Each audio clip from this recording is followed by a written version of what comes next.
ప్రపంచవ్యాప్తంగా నెలకొన్న అనిశ్చిత పరిస్థితుల వల్లే పెట్రోల్ డీజిల్ ధరలు పెరుగుతున్నాయని ప్రధాని మోదీ అన్నారు.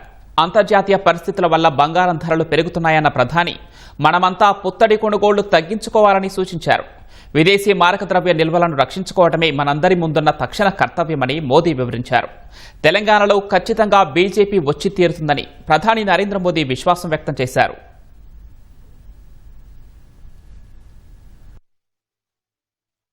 యుద్ధాల వల్ల పొరుగు దేశాల్లో పెట్రోల్ డీజిల్ ధరలు పెరిగాయన్న మోదీ అయినా ధరల భారాన్ని దేశ ప్రజలపై పడకుండా చూశామని వివరించారు.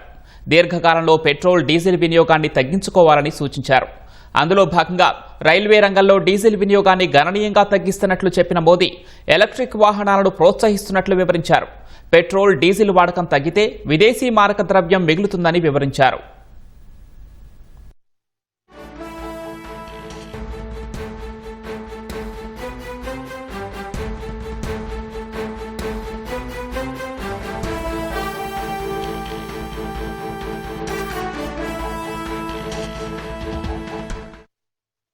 कोरोना काल के दौरान ही दुनिया सप्लाई चेन के बहुत बड़े संकट से गिर गई थी। कोविड के बाद यूक्रेन में युद्ध शुरू हो गया, उसने दुनिया की परेशानियां और बढ़ा दी। फूड, फ्यूल, फर्टिलाइजर, इन तीनों चीजों पर गंभीर प्रभाव पड़ा। बीते 5-6 वर्षों में इस संकट से निपटने के लिए हमारी सरकार निरंतर प्रयास कर रही है।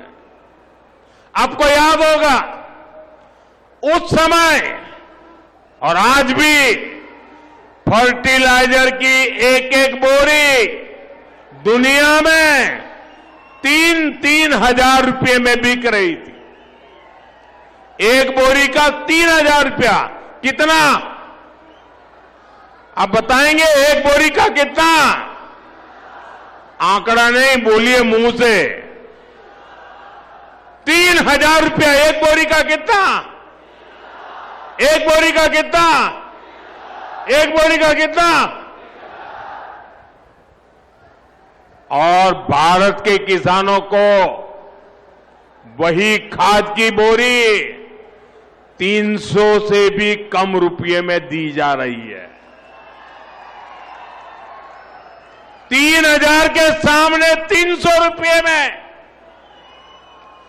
सप्लाई चेन की इन मुश्किलों के बीच पिछले 2 महीने से हमारे पड़ोस में ही इतना बड़ा युद्ध चल रहा है।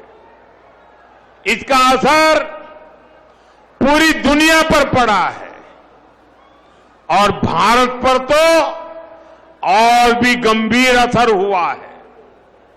साथियों, भारत के पास बड़े बड़े तेल के कुएं नहीं है। हमें अपनी जरूरत का पेट्रोल, डीजल, गैस, ये सब बहुत बड़ी मात्रा में दुनिया के दूसरे देशों से, बाहर से मंगाना पड़ता है। युद्ध की वजह से पूरी दुनिया में पेट्रोल, डीजल, गैस और फर्टिलाइजर के दाम बहुत अधिक बढ़ चुके हैं, आसमान को भी पार कर गए हैं। अड़ोस पड़ोस में देशों में क्या हाल है वो तो अखबारों में आता है। भारत सरकार इस युद्ध के पिछले 2 महीनों से देशवासियों को इस संकट से बचाने के लिए लगातार प्रयास कर रही है। అంతర్జాతీయ పరిస్థితుల వల్ల బంగారం ధరలు పెరుగుతున్నాయన్న ప్రధాని మోదీ మనమంతా పుత్తడి కొనుగోళ్లు తగ్గించుకోవాలని సూచించారు.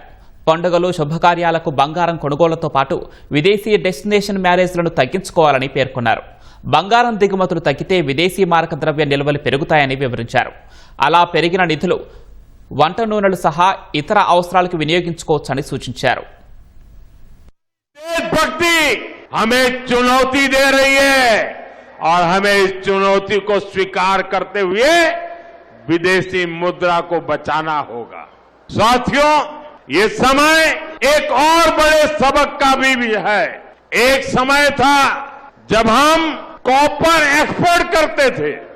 भारत के सामने स्थिति ऐसी बन गई कि अब हमें कॉपर को भी इंपोर्ट करना पड़ता है।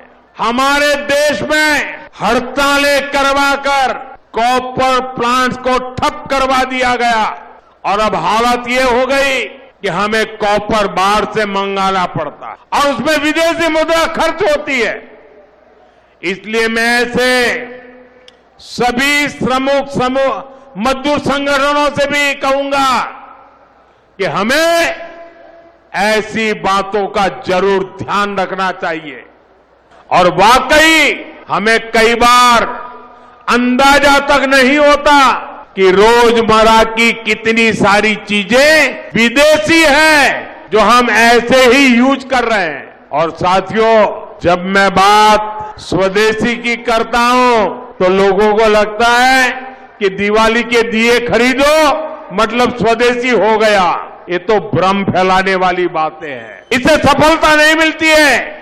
उपयोग में आने वाले सामान की लिस्ट बनानी है। देखना चाहिए कितनी विदेशी चीजें घुस गई है, पता ही नहीं है। कैंची हो, कंघी हो, छोटी छोटी चीजें, टूथपिन, टूथब्रश, कितना सारा सामान विदेश से हमारे घर में घुस गया है। फिर इस लिस्ट से हमें हो सके उतना जल्दी स्वदेशी में बदलना चाहिए। ये बातें सिर्फ एक सरकार, एक दल, एक व्यक्ति की नहीं है। ये बीजेपी का भी मुद्दा नहीं है, ये देश का मुद्दा है।